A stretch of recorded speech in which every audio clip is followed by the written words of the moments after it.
I don't think people have any idea what's really happening in Gaza and why it is happening. A few weeks ago, right before this war in Gaza ignites, Netanyahu goes to the United Nations General Assembly and he holds up this map and declares his plan for a new Middle East. And people are going, what is this stupid line this guy's drawing with a red marker? What it is an economic corridor that stretches all the way from India to the United Arab Emirates, into Saudi Arabia, into Jordan, Israel, and then finally to the entire European continent. I mean, the United States at this point, seeing their influence starting to fade, seeing the relevance of the dollar recede after they stole $300 billion from Russia. You have all these spooks in Washington and Tel Aviv, running around desperately trying to counter BRICS and counter China's new Silk Road. And this is their answer. This is a rival to the new Silk Road. Remember, the ancient Silk Road is the largest, most important trade route in human history. This thing is enormous. It stretches all the way from China to Syria to the Mediterranean Sea. The Chinese know how important this thing is and they want to revive it. It is the future of world economics, trade, and politics. Within the span of a few weeks, Iran and Iraq have signed a railway deal. So now you have a rail link for the new Silk Road. And President Assad of Syria, who the West have been trying to isolate for over a decade, is now visiting China, the world's largest economy, and signing a strategic partnership. This is pivotal. So now the new Silk Road has rail access all the way to the Mediterranean Sea through Syria's port in Latakia. So not just land, but maritime trade. This is crucial. And as enormous and important as all of this is just one aspect. This is just one aspect. You still have the gas. How can we talk about the Middle East without talking about gas and oil? When the US instigated the Maidan coup in 2014, that wasn't just about NATO expansion and encirclement of Russia. This was about surrounding, controlling, and cutting off Russian gas to Europe. Russia is the country with the largest proven reserves of natural gas. Control Ukraine, and you control the pipelines that feed and supply Russian gas to Europe.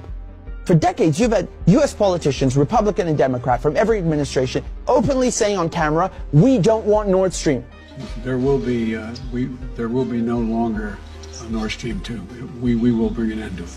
You want to have pipelines that don't go through Ukraine and Russia. For years, we've tried to get the Europeans to be interested in different pipeline routes. It's time to do that.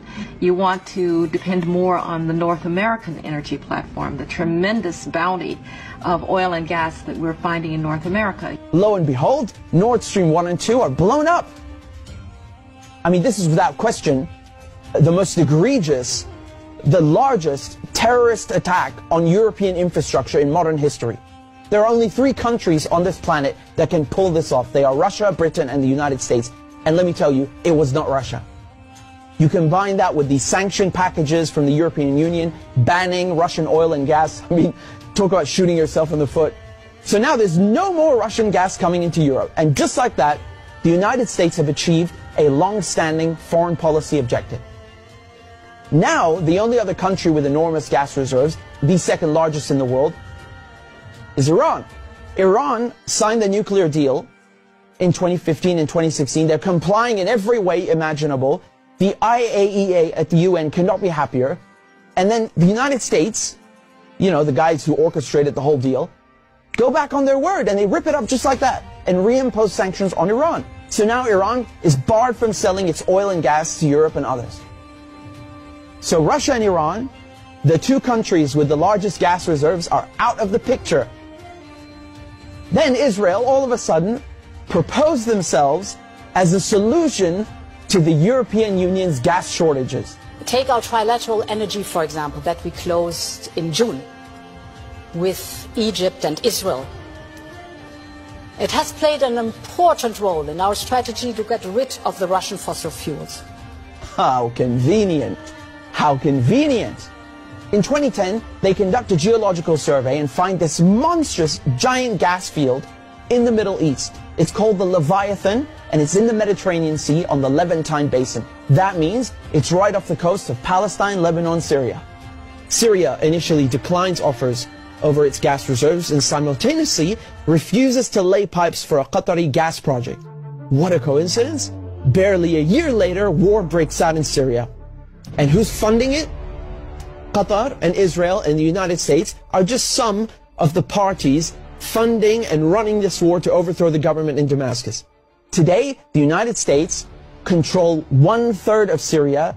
They control all of Syria's oil fields, and Israel is bombing Syria's most vital port, Latakia, on a regular basis. So they're cutting off all the oil revenue and destroying, crippling any maritime activity, such as trade, such as gas exploration.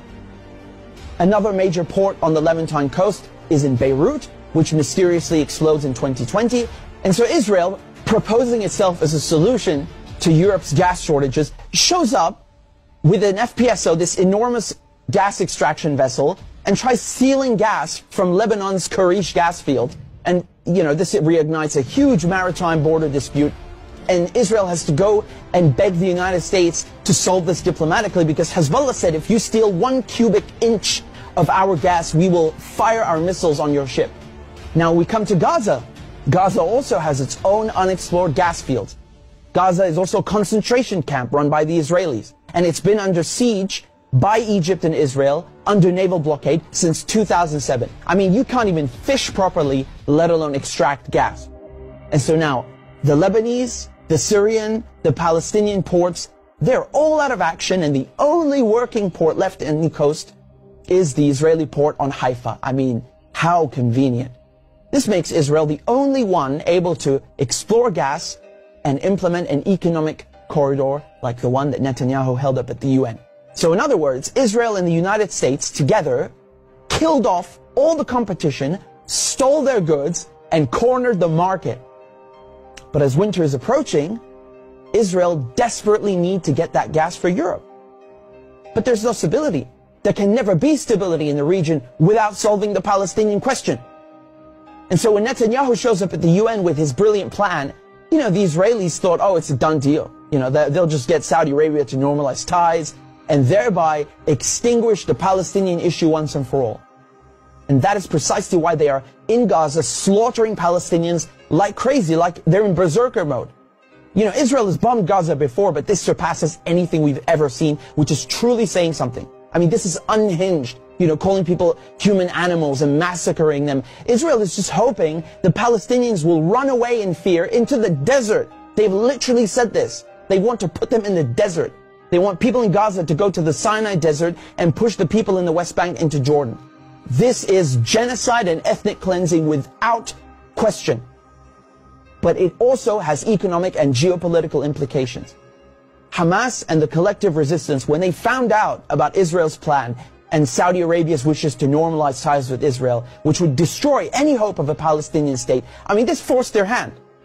It became clear they needed to act and respond immediately, lest Palestine be lost forever. For Palestinians, this is and always has been a matter of life and death, to be or not to be. Either the resistance axis and the global south expel the American and Israeli colonizers from the Middle East, or Israel and the United States will continue occupying the region, choking off the new Silk Road, plundering Syria's oil, and keeping Russian, Iranian, and Arab gas cut off from the world market. This is a decisive moment, and not just for Palestine, because the victors will end up drawing the new map of the world to come.